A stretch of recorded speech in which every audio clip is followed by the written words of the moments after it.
उसमें एक चौपाई बोलते हैं, उस पर हम आपस में बैठकर मंथन करें, उसके कई भाव प्रकट होंगे और कई भाव प्रकट होते ही उसकी सारी शंकाएं दूर हो जाएगी। लेकिन मंथन किया जाएगा तो सत्य की वाणी है, उसको मत के ले, प्राणनाथ जी कह रहे हैं, उनका सवाल है ये। तो सत्य की वाणी मत के ले, जो इनको सार, इन सार में जब वो सार निकल पाएगा, कई सत सुख हैं सो मैं निर्णय करूंगी, तो वो काम कौन कर रहे? प्राणनाथ जी। उस सत्य की वाणी का जो मंथन कर रहे हैं, कह रहे हैं हमको, उसको मत को भाई, और उसमें से सार निकल पाएगा, वो सार आएगा निकल के, जो वाणी से थोड़ा सा अलग है। ये बात आपको मैं नहीं कहता आपको खप जाएगी, ये बात खपेगी नहीं कि इससे अलग क्या है, ये पूछोगे आप इससे अलग क्या है, लेकिन थोड़ा सा प्रभाव है। वो क्या है? इलम की बारीकियां, अब इलम की बारीकियां, इसमें सवाल तो बहुत गहरा है, कहा जाए या ना कहा जाए, ये मुझे सोचना पड़ रहा है। ये कहने के सुनने के लिए तो है, ये तो चौपाई है, कहने के सुनने के लिए ही है। इसको मतलब एक, जैसे महाराजा छत्रसाल वो सीढ़ियों से आ रहे थे, तो प्राणनाथ जी चर्चा कर रहे थे पुराण की वाणी, तो मुंह बंद कर, जबकि उन्होंने खड़ी होकर रास्ते में जाइए पैड़ियों में खड़ा होकर के उन्होंने सुना, तो लेकिन उनके देखते ही वो बंद कर दी वहां से, यानी कि चुप हो गए। उन्होंने कहा कि महाराज ऐसा क्यों?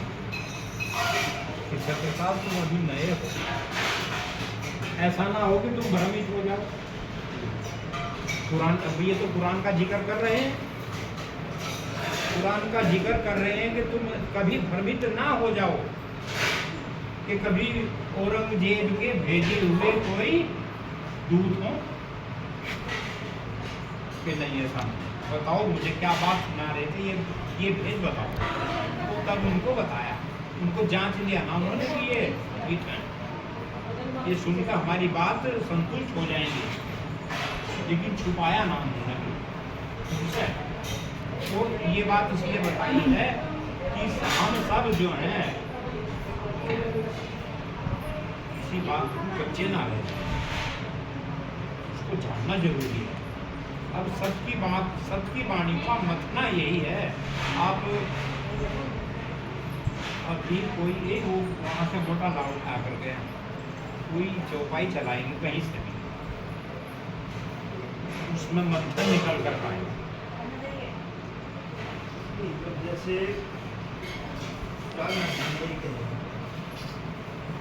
पहले तो लोग जी अभी जानना चाहिए कुछ जाना तो लो, और बुद्ध भी कह रही है कि हम आए हैं। अभी जो बुद्ध है जानना में किसकी बुद्ध है, क्योंकि बुद्ध दो उतरी नहीं, दो बुद्ध उतरी, दो अरसों से। हाँ, एक अरसे अजीम से और दूसरी कहाँ से? एक अक्षरधाम से, एक परमधाम से। ये जो बुद्ध है जो पहले आई, समझो, हाँ पहले दोनों बुद्ध जागृत थे। हाँ जी, इसको कह रहे हैं वो, हमें ही तो कह रहे हैं ना से कह रहे हैं कि पहले दोनों बुद्ध जागृत। बुद्ध जागृत तो लोग ये दो जागृत जो आई है कहाँ से आई है, किसकी बुद्ध है? ये जो अक्षरधाम है। सही करो, देखो बात। हाँ जी बताइए। अकेले तो आए हैं। पहले दोनों बुद्ध जागृत, हाँ जी, पीछे दोनों धनी आवेश। हाँ जी, हाँ जी। प्राणनाथ जी कह रहे सुंदर साथ जी, पहले तो जो जागृत बुद्धि है उसका तोल ले लो कि वो जागृत बुद्धि तुम्हारे अंदर प्रवेश कर गई या नहीं। वो जो बुद्ध जागृत आई है जी प्राणनाथ जी कह रहे जो बुद्ध जागृत आई है, क्योंकि वो बुद्ध जो आई है वो आज ये बता रही है कि दो स्वरूप प्रगटे ले मिले मिलेगा, एक नूर तारतम दूजी बुद्ध एक सीसन में। अब वे कह रहे हैं हम अपना काम करके वापस जा रहे हैं। उनको हो तो गई दोनों, एक पर तो तारतम आया और एक की बुद्धि जागृत हुई, जागृत बुद्ध आई प्राणनाथ जी की, उनमें तारतम प्रकट हुआ। जो जाने में देवचंद्र जी के बाद तारतम ही तो प्रकट हुआ। प्राणनाथ जी उनको प्राणनाथ जी का जो खेल है वो श्री देवचंद्र जी के बाद शुरू हुआ जी, लेकिन खुद बोल रही है देवचंद जी का धाम गमन जब हुआ वे कह रहे कि हम अब जा रहे हैं दोनों वापस। प्राणनाथ जी से पहले की बात है ये। वे कह रहे दो स्वरूप प्रगटे नहीं मिले बात, एक नूर तारतम दूसरी बुद्ध एक स्वरूप सा। हम बुद्ध नूर प्रकाश के जासी अपने अब बैकुंठ विष्णु जगाओसी बुद्ध देसी सारी सारी खबर। अब ये काम जो है जब देवचंद जी का धर्म गमन हो रहा है उस समय की चौपाई है और उस समय का जो हुए आगे हुए तो उस समय तक दोनों जा रही है, नूर और बुद्ध जा रहे हैं और आगे का काम भी बता रहे हैं कि बैकुंठ विष्णु जगाओसी। क्यों बैकुंठ विष्णु में इतनी काबिलियत कहाँ से आ गई? जो बैकुंठ यानी हद का है कहाँ से इतनी काबिलियत पैदा हो सकती है इसके अंदर? खुद कह रही है कि खुद देसी सारी खबर। हाँ कभी है नहीं तो अब ये जानना है कि वो तो जब नूर ने देवचंद जी में बैठ कर अपना ज्ञान प्रकाशित करा उस समय पे बुद्ध ने अपना ज्ञान कहाँ प्रकाशित करा? बुद्ध इसीलिए बुद्ध को तोड़ने की बात आ रही है कि बुद्ध जो है ये किसकी बुद्ध है, कहाँ से आई है, क्या ज्ञान लाई है, किसको दे गई है। ये जो जागृत शब्द लगा इनके पीछे इस बुद्ध के वो कहाँ लगा? ये कहीं सोई थी जो जागृत हो गई?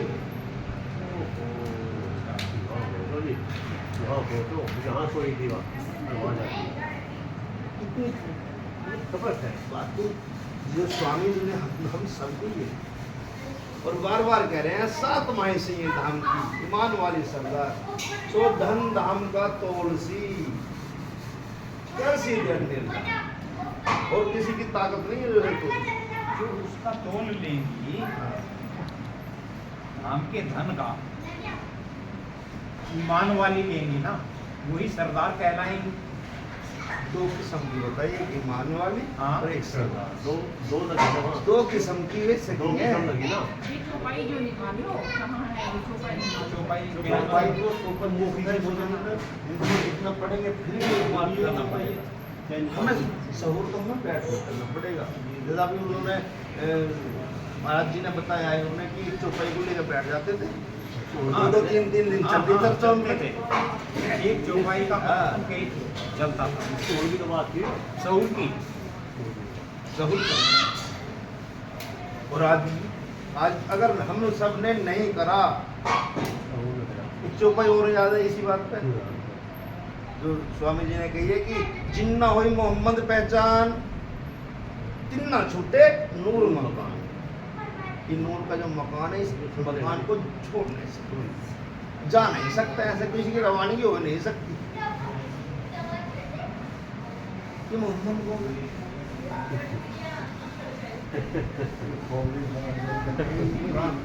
मोहम्मद की भी छोड़ एक और याद आ गई खासुल खास हुए कहिए अहमदी उम्मत मर्तबा रूहान का जिनका हादी अहमद मीम गाढ़ जब खुले सोई हक अहमद। ये मर्तबा जो रूहों का जो खेल है उनका तो हादी मोहम्मद को हटा दिया गया, अब अहमद बता दिया गया।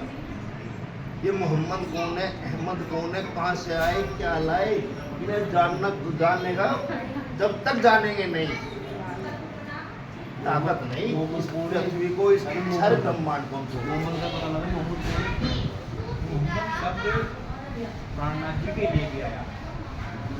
ये तो बिल्कुल लिखा हुआ कि मोहम्मद साहब के 3 स्वरूप, मोहम्मद देवचंद जी श्री प्राण। लेकिन वे तो प्राणनाथ जी कह रहे हैं कि मोहम्मद को जानना पड़ेगा, ये मोहम्मद है कौन है? हमको मोहम्मद जी को तो जानना है। हाँ जी, पहले जो है सतगुरु को ही तो जानना, मोहम्मद को ही तो जानना प्राणनाथ जी को। तो ठीक तो कह रहे हैं हम। है तो क्या सही रे, लेकिन जानना तो पड़ेगा। अब ये आप ये बताइए है कौन? ये तो बिल्कुल सच है, ये तो हमने मान लिया कि जानना पड़ेगा। सही कह रहे प्राणनाथ। हाँ ये तो भागदौड़ कर रहे, मैं जानने भागते इसलिए तो आए। हम आपको जानने के लिए प्रयास कर रहे हैं कि कोई मोहम्मद साहब- भाई जो चीज स्वामी जी ने करी है अपने आप ही तो करेंगे, हमें साहिबी का खेल नहीं है। साहिब को ही साहिबी मिलेगी, हम सबको सहूर करना। अरे एक वादे करके ब्रह्मदान में मैं सोगी तो तू जगह और तू सोगी तो मैं जगह, आपसी काम आएगा। इसी वास्ते से भागे फिर रहे हम अपने आप को, और जीव सृष्टि थोड़ी जगा देंगे,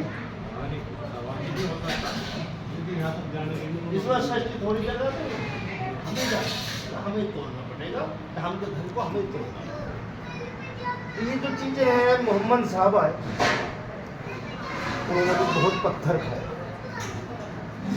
देवचंद जी ने भी बहुत मेहनत कर रखी, स्वामी प्राणनाथ जी ने भी बहुत मेहनत कर रखी हमारे लिए तो। और वे कह रहे हैं मोमिन बड़ा मरातबा, अब होशी जाएगी, छिपे हुए दुनिया में इन्हें अब निकस आएगा, अब निकल के बाहर आएंगे और आकर के वे तोड़ लेंगे इन धागे को, वे इसमें से सार निकाल के देंगे। जो सार में निकालेंगे, जय सुखदेव ब्रह्म सृष्टि को तो मैं लाल, कि मैंने सार ने निकाला, यानी न जब निकाला ही नहीं तो दूंगा क्या? जी जी जी। जब यानी अंगनानार का क्या मतलब, मैं वैसे हमें कहीं कह रहा अपने आपको मोमिन पढ़ लिया कहने से नहीं बनने का, काम करना पड़ेगा। कहने से नहीं बनेगा मोमिन, कहने से नहीं, वो तो है ही मोमिन। किसी के कहने से मोमिन नहीं बनने के हम, मोमिन तो मोमिन ही है, और मोमिन का काम मोमिन ही करेगा, और किसी की ताब नहीं जो कर दे। ये चीजें हमें मोहम्मद साहब को भी जानना पड़ेगा, अहमद को भी जानना, ये भी दो हैं। खासुल खास ये कहिए अहमदी उम्मत, भाई कहे मेहमद के हक खासी के निभा। मोहम्मद की जब किए तो जीव और खासी, आम और खास दो सृष्टियां, ये तो खासुल खास का पैगाम ही अहमद के पास है, लिखकर जाहिर फरमान में और माजे सबरद, असल माजा इमाम पे तो ले उतरा अहमद, सारा रद्द कर दिया, अहमद का रह गया, बाकी तो ब्राह्मणियों के लिए, ब्रह्मनियों के लिए। अब हमें सबसे पहले अहमद से पहले मोहम्मद को जानना है। मोहम्मद को मोहम्मद की बताओ, मोहम्मद कौन है, कहाँ से आए हैं, जिस जगह से आए उस जगह का नाम क्या है, उस जगह पे मोहम्मद साहब का नाम क्या है? वहाँ परम धाम के अंदर तो कोई नाम नहीं, तो नाम से परे है जी, तो नाम से परे, नाम तो जो है यहाँ पर धराया, नाम जो मिले हैं यहाँ मिले हैं, यहाँ पर रास में मिले नाम, शुरू में ब्रह्मधाम में नाम नहीं, इनसे इन नामों से तो जानना है, जो काम में दिखा रहा है इन नामों से इन्हें जानना है, ये तो जानना है, इन्हें जानना है। ये नाम कहाँ से आ रहे हैं? परम धाम में नाम नहीं है, परम धाम में नाम नहीं है, नाम से परे है पिया, सबसे परे है। नाम का वहाँ काम नहीं। बिल्कुल सही है। तो ये नाम जो धराए यहाँ पर यहाँ धराए ना,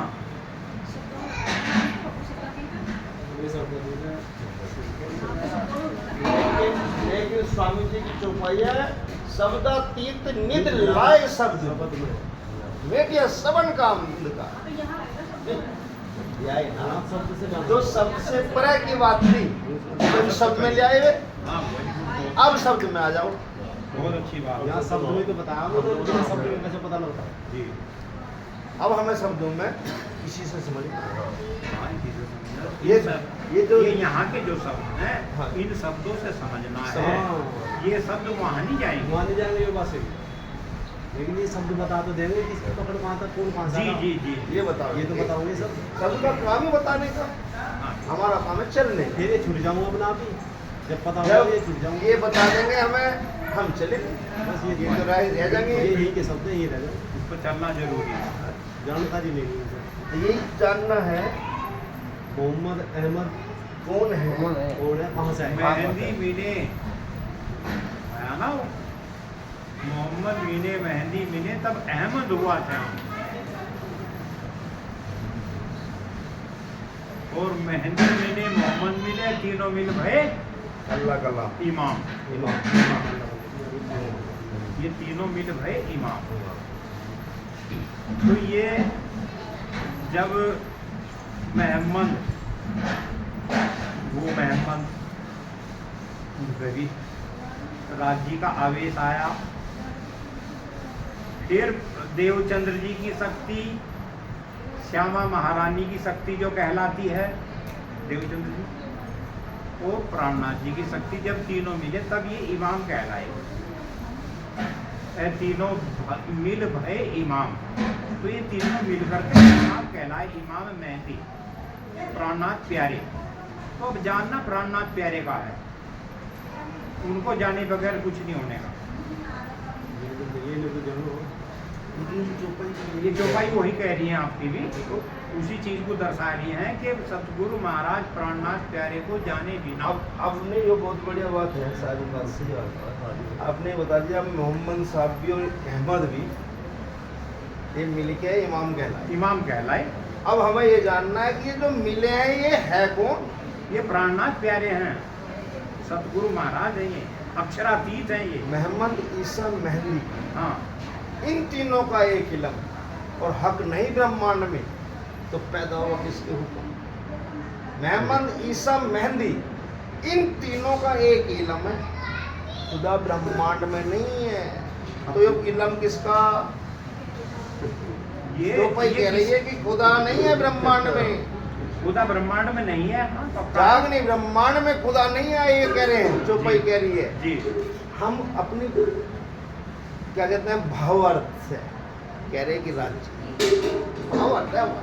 शब्दार्थ हो। लेकिन हमें शब्दार्थ जब तक नहीं करेंगे ये शब्द नहीं खुलेंगे। भावार्थ कहते हैं एक ही हरफ के हम सबके अलग अलग भाव हो जाए, लेकिन शब्द अर्थ एक ही रहेंगे। शब्द अर्थ एक ही रहेगा। भावार्थ अगर 100 बंदों के सामने रख दे घर 100 भाव। नहीं, ब्रह्मा जी तो नहीं ऐसा कह रहे। क्या नहीं कह रहे। वो तो जाहिरी और बातूनी। जाहिरी बात नहीं कह रहे। जाहिरी तो शब्दार्थ हुआ, देखो देखो, और बातूनी हुआ भावार्थ। जगन्नाथ जी कह रहे हैं कि मैंने बातूनी काम बहुत करे हैं, लेकिन जाहिर किया ना कोई। जो बातूनी को जाहिर करे महामत का हो सो। जी जी, यही तो बात है। हाँ, नहीं, वो कह रहे कि मैं तो महामत हूँ। कैसे बनी। दैनिक जी का जो सातम दुल्हन नूर हुक्म बुद्ध ए पांचों मिल वही श्री मोहम्मद। लेकिन ये कह रहे हमने पांचों ने मिल करके बातूनी काम बहुत करे, बातूनी काम बहुत करे। हमने सब कुछ बताया कि कौन कब आ रहा है, क्या आ रहा है, कहाँ से आया, क्या लाया, किसको दे के जा रहे हैं, सबकी पोल खोल ली। लेकिन किसी को भी जाहिर नहीं कर पाए। जो इस बातूनी को जाहिर कर दे, यानी इस छिपे हुए को जो जाहिर करे, वो है महाराज।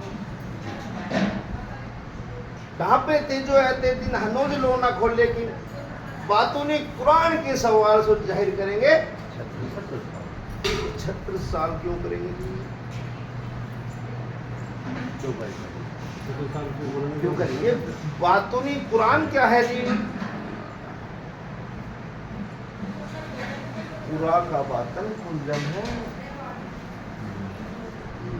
पूरा का बातन यानी कुरान में जो भेद थे उसका सार जो था कुंजम वो जो बातों में छिपा हुआ जो सार था वो कुंजम में पेश कर दिया गया अब उसी को पेश करके उसी के लिए स्वामी जी कह रहे हैं कि ढांपे थे जो ऐते दी जो आज तक छिपा कर रखा गया हनोज लो ना खोल लेकिन आज तक कोई नहीं खोल पाया तो बातों में कुरान के सवाल सो जाहिर करेंगे 36 साल 36 साल क्यों करेंगे हुक्म का खेल है हुक्म दिया उनको 36 साल को हुक्म दिया हाँ अब 36 साल को हुक्म दिया है बहुत अच्छी बात बहुत ही बढ़िया बात जो चीज मोहम्मद साहब को 90,000 हरफों की तीन किस्तों में दिया गया तीसरी किस्त के लिए कहा था छिपा कर रखना आखिरी में हम लेंगे तुमसे खोलेंगे जी लेकिन आखिरी में ना तो शुरू में जिसको मोहम्मद साहब कह रहे कहा जाए रसूल में अरब सुने कान आए कैसी इमाम में लिखे नहीं फरमान जो हर्फ जुबा चढ़े नहीं सो क्यों चढ़े कुरान और जुबान ले आओ उसी इमाम की कही तीसरी सूरत में फिर वही मोहम्मद साहब यानी प्राणनाथ जी कह रहे हैं खेल में मेहंदी तो तला जुबा का जाए ढोर आगे तो नूर तो अल्लाह तहा जुबा बोलेगी अहम जे तुम करियो सो ये वचन महमती से प्रगट न हो क्यों मेरे घर की नहीं है सो क्यों कर लिखे जिसके लिए खुदा ने हुक्म दिया था मोहम्मद को कि इन्हें छिपा कर रखना आखिरी में हम तुमसे लेके खोल लेंगे यारी प्राणनाथ जी कह रहे हैं होशी शोभा तेरी स्वागनिया इन जुबा ना जाए वर्णनिया ऐ जो मिला हुआ माननिया ताए बड़ैया दैया धनिया ऐसा कुंडल भाई तेरी शोभा बहुत भारी हो उस शोभा का मेरी जुबान से वर्णन नहीं होगा जो स्वयं धनी ने बड़प्पन दिया है ये बड़प्पन धनी ने तुम्हें स्वयं दिया है और तेरे हाथ में तो परमात्मा से पार ब्रह्म से मिलाप है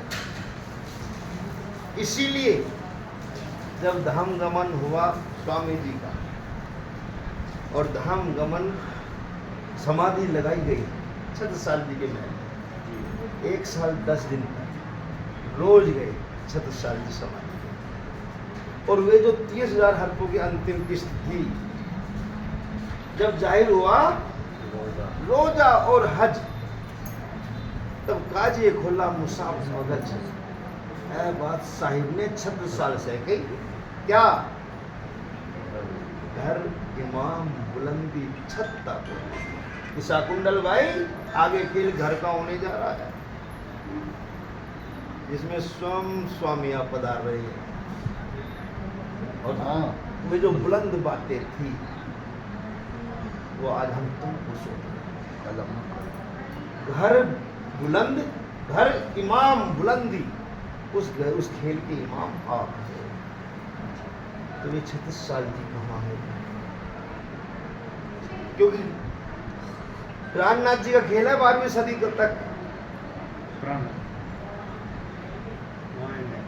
12वीं सदी पे समाप्त है उनका तो चीज क्या है इन बीच जो गुजरे 3 वर्षों की तफसीर 10 11वीं के 30 12वीं के 70 की जंजीर पीछे 13 में उठ खड़े सुख कायम पहुंचे सब 8 20 विवेक सो हुए नजरों में छूटे अब क्या खेल जा करने जा रहा है जाए पड़े प्रेम के फांस प्रेम किससे होगा आत्मा परमात्मा से करी बिना दर्द दौड़ावे दानाई सो पड़े खाली मकान इश्क नहीं स्वरूप बिना तो क्यों कहिए कि कुल अकल आलसी हक बका दिन वो कुल अकल वो साकुंडल भाई कब आके बोलेगी? जब दिन में हक आवेगा, खुदा आवेगा, उनकी पहचान के लिए कुल अकल आए। तो वे शाकुंतल कौन है, कहाँ है? उधर देवचंद जी जब धामगमन हो रहा है उनका, जब उनको लगा कि 313 हैं और इनमें से नहीं लग रहा है कोई, तो तेरी इस मुहिम को आगे बढ़ाओ, इसको सौंपो आगे बढ़ा। बड़े उदास और बहुत विनती करें। ये तक हम सब पढ़ रहे हैं, हम सब पढ़ रहे हैं। उन्होंने दूजे जामे की कई तापात गुजर की धीरे आगे दिन कहने क़यामत सोई भूखना नाता मैं परवरदिगार मेरे 20 शाहिदी याद तेरे कायदा उम्मीदा गया सब बोल मुझ जैसों की दुआ करी कबूल तुम कबूल में तरबियत पाई खसलत तुम्हारी मैं भी देखो तुम यह वचना जल्दी से जो की रोशन तहकीक मुझको है डर खलक अपनी जो है अजर पीछे मेरे मुहिम कहरात हुआ पाई जो कर दिन की जी पातशाही मेरी बीच उम्मत कबूल करने को बजाय लानत पीछे मेरी मौत के कहे हजरत चाहिए खलीफा इस वक्त ना जानने वाली मेरी औरत 98 बरस की मजा ले अब तो बस बकस न कर नजीक तेरे तहकीक मुकर्रर और फर्जन मेरा ऐसा होए साहिब दीन हुक्म का सोई लेवे मिरास इमामत लेवे मुझसे बड़ी परेशानी हुई देवचंद को कितनी मेहनत करनी पड़ी इतनी मेहनत करनी पड़ी भेद ना पाइए बिना तफसीर कब तक खुलेगा भेद बिना समझे बिना जाने बिना कुछ चले कुछ मिलेगा नहीं हमें भेद ना पाइए बिना तफसीर शिक्षा दे मोहम्मद फकीर खासा मुरीद जब पाया बेटा नजरी एहिया को कि एहिया कौन है नजरी बेटा नजरी एहिया को कहा कि देवचंद्र तुम्हारा पिछले जो जन्म का बेटा था एहिया वो तरफ कह रहे उन कह रहे हैं फरिश्ते कहे फरिश्ते खुदा के हुक्म है जिक्रिया कह रहे तुम ऐ बात यही कर अब बुढ़ापा ना माने के और ये नहीं कि तेरे ग्रुप से अलग है वो नहीं तेरे इसी 313 के अंदर ही ईसा कर गया कसम कलाम अल्लाह ताई के हुरम वो तुम्हें कसम मान कर बैठा हुआ ईसा कर गया कसम कलाम अल्लाह ताई के हुरम किताब कुरान जिक्र किया नाम लिखो ताको जिक्रिया खुशखबरी तो है जिक्रिया देता हूँ यो करके अब बेटा तुझे बकसिया कहे नाम उसका ही और जो बेटा नस्ली हिस्से का था सो अल्लाह कलाम के जुदा रहा बात ना